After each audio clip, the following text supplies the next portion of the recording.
everyone, welcome to my channel Life with Amber. Have you ever wondered what does secularism means?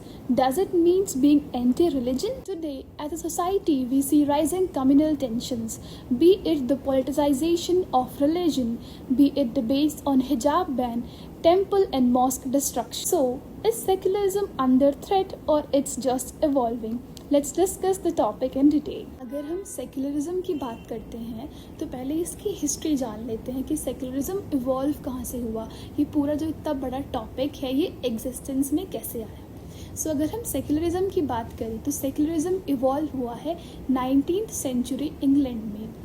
जब इस word को सामने लाया गया तो इसका जो बेसिक एक्सप्लेनेशन दिया गया वो था कि रिलीजियस अफेयर्स और जो स्टेट है यानी जो गवर्निंग बॉडी है उन दोनों को हम बिल्कुल अलग अलग रखेंगे, यानी कि जो स्टेट है वो बिल्कुल भी किसी भी रिलीजियस अफेयर्स में इंटरफेयर नहीं करेगा और ना ही रिलीजन किसी स्टेट या फिर गवर्निंग बॉडी की पावर को लेगा। That means neither the religion will dominate the state nor will the state decide what religion you should follow.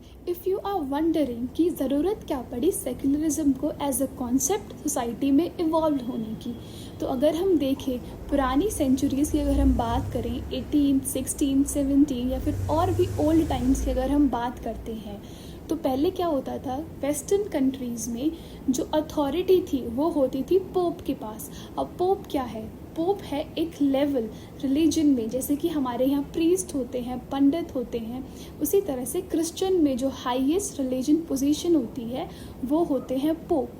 तो पहले क्या होता था कि रिलीजियस अफेयर्स को भी पोप डोमिनेट करते थे, बाकी सारे क्रिमिनल मैटर्स हो, सिविल मैटर्स हो या फिर जितने भी राइट्स के मैटर हैं सब चीज़ें पोप के हाथ में होती थी। Let's talk about how pope became the most powerful. During the Middle Ages, most of the concepts were always dominated by the Pope, like who will rule, what religion will be followed. Going against the Pope meant only two options, either prison or death.